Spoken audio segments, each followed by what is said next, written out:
Thought of a day.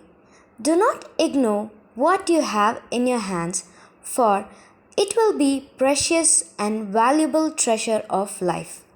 Do not ignore what you have in your hands, for it will be precious and valuable treasure of life. Once there lived a king. He rewarded the poet who came and sang song for him with gold coins. A poor man came one day and sang a song for him.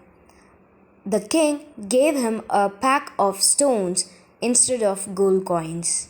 The wife of that poor man ignored and threw them away and continued to live a life of poverty.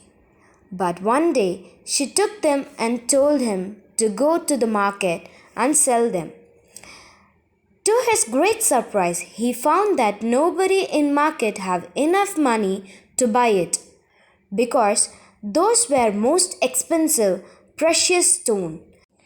At the time, Prince came by that way and inquired about the situation, and he took the stones from the poor man. To pay for it, he gave a palace to the poor man who lived happily ever after. Do not ignore what you have in your hand, for it will be precious and valuable treasure of life. So I wish you would cherish what you have in your hand. You might think it's unworthy, but those are precious.